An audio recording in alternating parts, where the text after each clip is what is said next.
হঠাৎ একদিন আমাকে বল চলো ঘুরে আসি। কই যাবো? আমার বন্ধুর বাসায়। আচ্ছা ঠিক আছে, আমি বলতেছি তাহলে তো সন্ধ্যা হয়ে গেছে, আসতে রাত হবে, আমি আছি না, আমাকে বিশ্বাস করো না? আচ্ছা ঠিক আছে, বিশ্বাস তো করি, ভালোবাসি, বিশ্বাস করি, আচ্ছা ঠিক আছে চলো।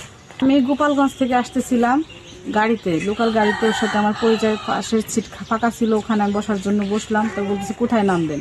আমি বললাম যে আমি যাবো তো রামদিয়া, নামবো গোপালপুর। কেন গোপালপুর নামবেন? আপনি এসে নামেন, ফুকরা বাজার নামেন, আমিও তো রামদিয়া যাবো। তো ভালো, ঠিক আছে, কথা তো খারাপ না। তো ওখানে নামছে, ওখান থেকে নিজে গাড়ি ঠিক করে, মানে ভ্যান গাড়ি যেটা বলে, ওইটা দিয়ে আমাকে রামদিয়া পর্যন্ত নিয়েছে। অনেক ঝড় বৃষ্টি ছিল, একটা হোটেলে বসে খাওয়া দাওয়া করছে, আমাকেও খাওয়াইছে। যে ওখান থেকে একটু বৃষ্টি কমলে আমাদের বাড়িতে নিয়ে গেছে। এখন আমি দেখতেছি নতুন এলাকা, এতটা পথ যেহেতু সে আসলো, ভাড়াও নিল না আমার থেকে, আমি ভাড়া দিলে 100 টাকা নিবে না। পরে আমার কোনো মানবতার দৃষ্টিতে আমি দাঁড়ায় আছি যে লোকটা অতটা দূর থেকে আসছে, তো যার চেনে কি না চেনে, আমি বললাম যে ভাই আপনি চিনতে পারবেন? তো আমার দিকে তাকায় আছে, আবার ব্যাক করছে, ব্যাক করে বলতেছে আপনার ছেড়ে যাইতে ইচ্ছা করতেছে না, অনেকটা সময় একসাথে ছিলাম, গল্প করছি, ভালো লাগছে। তা আমি বললাম যে আমি তো আম নিয়ে আসি নাই, আমি রামদিয়া থেকে আনন্দ চিনি, তাহলে আপনি দাঁড়ান, আমি রামদিয়া যাবো। তো ওখান থেকে আবার রামদিয়া আসলাম। তো রামদিয়া বলতেছে যে বাড়িতে এখন যাবেন কীভাবে, চলেন আমরা একটু ঘুরে আসি। কোথায় যাবো? তো ওই পুরসুর দিয়ে ওখান দিয়ে ভিতর দিকে রাস্তাখানে আছে, ওখান দিয়ে একটা চটপটির দোকান ছিল, ওখান থেকে চটপটি খাওয়াইছে। ওখান থেকে গল্প করতে করতে আমাদের বাড়িতে আমাকে দিয়ে আসছে, বিকাল হয়ে গেছে, প্রায় সন্ধ্যা থেকে হচ্ছে দিয়ে আসতে। পরে বলছে কিছু মনে না করলে আপনার নাম্বার, আমি জিজ্ঞেস করছি আমার বিয়ে হয়েছে কি না, মানে জাস্ট আমাদের কথাবার্তা সবকিছু ওর সম্পর্কে বলছে, আমার সম্পর্কে আমি বলছি। তো বলার পরে ও বলছে অবিবাহিত। তো আমি আমার সত্যটা বলছি যে একটা সম্পর্ক হওয়ার আগে তিতে হওয়াটা ভালো, হওয়ার পরে হলে ঝামেলা। তা আমি বলছি দেখেন আপনি অবিবাহিত, যেহেতু আমি তো বিবাহিত, আমার এই সমস্যা হয়ে গেছে। তা বলছি সমস্যা কি, আপনার যদি বাচ্চা থাকে, আপনি তো আপনার আম্মা থাকতো, আম্মার কাছে তো রাখতেন, সেক্ষেত্রে সমস্যা নেই, আপনার বাচ্চা আসছে, তার বাবার কাছে থাকে। তো এই বলে ও কথাবার্তা বলে বলছে আপনি নাম্বারটা দিন। তো আমার ভালো যেহেতু লাগছে, আমি নাম্বারটা দিছি। নাম্বার দেওয়ার পরে যোগাযোগ করছে, কথাবার্তা বলছে, দেখা করছে। আমি যে বাসায় থাকি রামদিয়া, ওখানে সে আসছে ওর বন্ধুকে সাথে করে, আমার ছোট ভগ্নির প্রতি তার সাথে কথা বলছে, তার সাথে সব কিছু বলছে যে হ্যাঁ আমি তাকে বিয়ে করব, আমার 2 মাস সময় লাগবে, আমার নামে একটা কেস আছে, ওটা তারিখ আছে, আমি যদি এখন হাজিরা না দিই আমার নামে ওয়ারেন্ট হয়ে যাবে, তো সেক্ষেত্রে আমার একটু সময় দিতে হবে। তো বলছে ঠিক আছে আপনি সময় দেন। এভাবে কথাবার্তা বলতে বলতে এক পর্যায়ে হঠাৎ একদিন আমাকে বল চলো ঘুরে আসি। কই যাবো? আমার বন্ধুর বাসায়।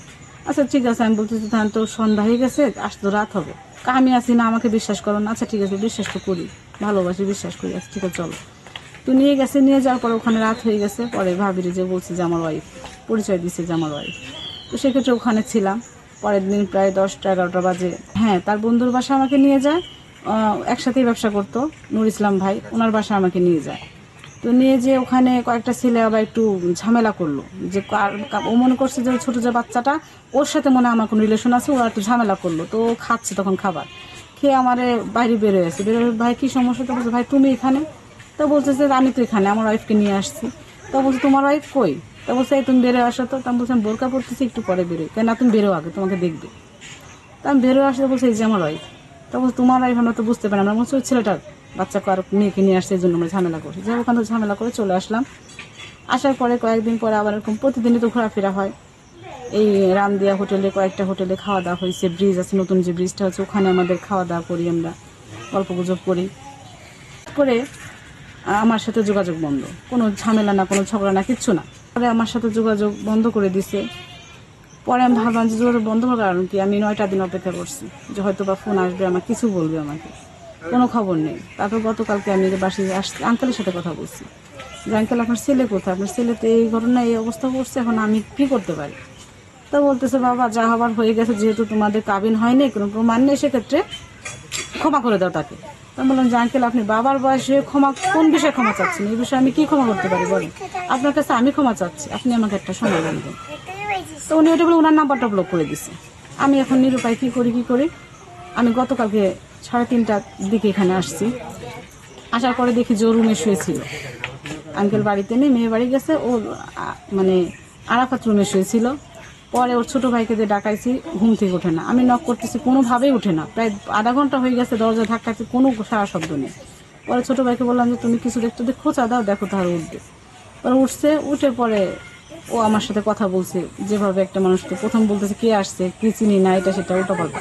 বললাম যে আপনি দরজা খুলে দেখেন কে আসছে, আমি তো একা আসছি, কাউকে নিয়ে আসি নাই।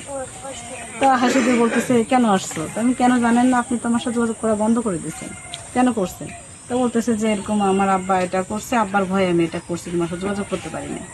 আমি আব্বার ভয়ে করছেন, আপনি যে কোনো একটা নাম্বার থেকে একটা মিনিট ফোন দিতেন আমাকে, তাহলে তো এতটা দূরে আসতে হতো না আমার। তো বলছে আসতে দেখো তো ভালো হয়েছে, আমি 2 দিন ভাত খাই না, তুমি রান্না করো ভাত খাবো, এই নিয়ে একটু একটা দিন করছে। পরে বলছে তুমি থাকো, আমি আব্বারে ফোন দিই। এই ফোন দিয়া বলেই ফোন, আর তারপরে আমার সাথে কোনো যোগাযোগ করেনি। তারপর তো আঙ্কেল আসছে, আঙ্কেল তো আমাকে বাহার থেকে বের করে দেবে, এটা সেটা প্রমাণ নেই, কি আছে আমার ছেলে কোথাও জানে তুমি খারাপ নেই, উল্টাপাল্টা কথা। আমি বললাম যে আমি খারাপ কিসে করছি, আপনি প্রমাণ নেন, আপনার ছেলে যেখানে যেখানে নিয়েছে ওখানে আপনি যান বা লোক পাঠান, দেখেন আমি এখানে আসি, আপনি প্রমাণ নেন, যেখানে মিথ্যা বলে তো আমি বিচার নিয়ে যাব।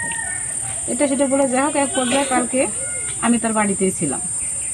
আমি চাই আরাফাতের সংসার করতে, আর তাই যদি না হয় আমার মৃত্যু ছাড়া আর কোনো পথ নেই। কারণ এখন যে অবস্থায় আমি দাঁড়িয়ে আছি, আমার কোনো দিকে ফেরার কোনো জায়গা নেই। আমার জন্য অপশন 2টা, হয় তার ঘর করতে হবে, না আমার মরে যেতে হবে, তাও এখানে, অন্য কোথাও যে মরার কোনো অপশন আমার নেই।